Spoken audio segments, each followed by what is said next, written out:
So the barber shop closes at this time and he'll come out over here and we'll buck him here with the smoke. I was gonna put this motherfucker on the news. I wasn't playing no games, bro. This ain't no Game Boy. This ain't no Nintendo. I don't know what this nigga thought, but he must have not realized that I was not the one. Like, I was dead ass ready to ride out on my barber.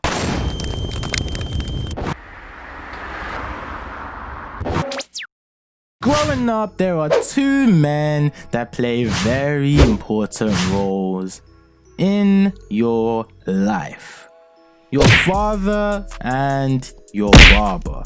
Now, some of you may have both the father and the barber, and some of you may have one that plays both roles, which makes sense because both of them share similar traits to each other, such as both being there for you when you need them to, you know, sharing advice to you regarding females and shit, and both having the power to fuck your shit up when provoked. Now, the way your father may do this is by the use of the belt. You know, slippers, wires, or if you're from where I'm from, then you know all about the wooden spoon. However, when it comes to your barber, their type of punishment, I guess, is more psychological in nature, which actually might be worse. You see, the thing is, when you get your ass whooped by your father, that shit may hurt for what, like a couple minutes? You probably cry for 2 hours but then be done with it. However, when your barber decides to fuck your shit up and gives you a bad haircut, that shit sticks with you way longer than 2 hours. Hell, you might be so traumatized, so mortified by the fade to the point where that shit might just stick with you for life. You might end up getting PTSD every time you pull up to a barber shop looking for a trim. Shit. I've known niggas that have had their whole personalities changed by a bad haircut. Like, these niggas were the most optimistic, happy-go-lucky guys you could find, but after one bad fade, they switched up and started moving on their Sasuke shit, talking about some "I have long since closed my eyes. My own goal is in the like they are distraught. These niggas going to some therapist on some, "Can you show me on this doll how far he pushed it back?"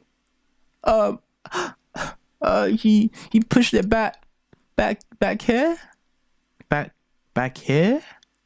Damn, nigga, he f***ed your shit up. I don't even know how you're gonna step out your crib. That's your life ruined. Bruh, ain't you supposed to help me? Help you? Help you? My nigga, ain't no therapist gonna be able to help you. You finna need some divine intervention or some shit. And even then, I don't even know if Jesus himself finna be able to help you. You might just have to delete yourself, bro. You're gonna have to wear a hat for the rest of your life or some shit. Like, I don't know, bro. You need a miracle or some shit. I don't even know what you need. Just get out of my office. Just move. The reason why I'm bringing all of this up is because I too have had a bad haircut. Shit, I think the word bad is an understatement for what this nigga did to me. You see, this all takes place a while ago on a Saturday evening. It was after a holiday or some shit. You know how after holidays, everyone goes to get fresh trims for back to school and the barber shop just gets packed. You see, I was trying to avoid all of that. I wasn't trying to wait very long because these queues to get a haircut can get very mad. So I made a plan. Instead of going during the day like every other nigga, I decided to wait and go during the evening. Instead, when it will be much quieter, you know, there won't be as much people around. So that's what I did. I pulled up to the barber shop ready to get my fade, and immediately I was greeted by a red flag. You see, the barber that I normally get a fade from wasn't there, and in his place was a nigga that I had never seen before in my life. You see right there would be the place where the average Negro would have just turned around and walked out of the store, because there's a whole thing about not trusting random barbers that you don't even know. But unfortunately, I didn't get that memo. That combined with the fact that this this shit was empty on a Saturday before school resumes, and this nigga was just there chilling, playing Flappy Bird on his phone or some shit, should have been enough for me to leave. But I stayed. I thought that maybe this barber wasn't that bad. Maybe he might even be better than my normal barber, and I should just give him a chance. So I sat on the chair and I told him that I just wanted a simple high top level 3 with a fade to skin on the sides, and he told me he got me. I felt safe. I felt warm. I thought that everything might just be all right. Which was far from the truth, because everything was not all right. Like, this nigga, whilst cutting my hair, was dead ass taking phone calls, sending text messages, my nigga. There was even a point where he left the barber shop, went to get some food, came back and ate a whole meal, my nigga. Yes, a whole meal before getting back to cutting my hair. Right there and then, I should have seen the warning signs immediately. My eternal nigga alarms were going off like crazy. I should have just let my inner thug come loose and be like, hey nigga, I know you ain't playing with me, bro. How you taking the time to eat a meal whilst my haircut is here just looking like bread? But I didn't. You know, I was just trying to get my fade and cut. I didn't want no issues. So he got back to cutting my hair, and during this, my original barber came back. It turns out that he was just out on a break. So if I had waited just a little bit longer, I would have gotten my original barber to cut my hair. But all of that doesn't even matter now, because this nigga had almost finished giving me my fade. So when I turned to see how it looked, I was in shock. You see, the fade that he gave me, dead ass looked like someone had just taken the dump on my head. I kid you not, it was bad. You know them Russian Soviet hats that those niggas be wearing during the winter? It looked like that, but it was my hair. Like, my nigga, it looked like someone had killed a squirrel dead and placed that shit on my head and called it a trim. At first, my reaction was puzzled because my brain hadn't fully comprehended what this nigga did to me. You see, I thought it looked bad, but also thought that maybe it's just me.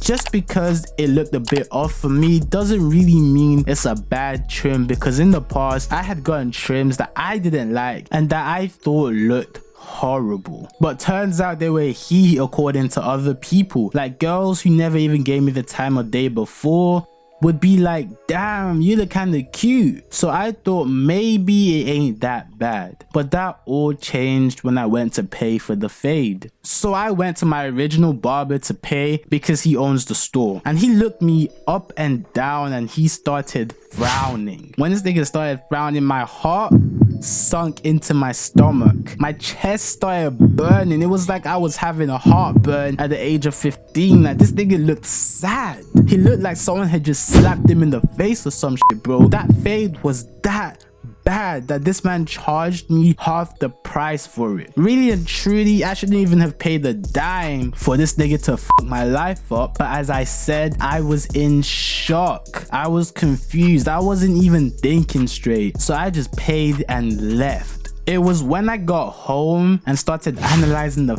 fade that it truly started to sink in how bad the trim was. And that's when I got mad. Like, bro, this nigga just fucked my life. I dead ass started plotting on my barber. I was praying on this nigga's downfall on some shit like, so the barber shop closes at this time and he'll come out over here and we'll buck him here with the smoke.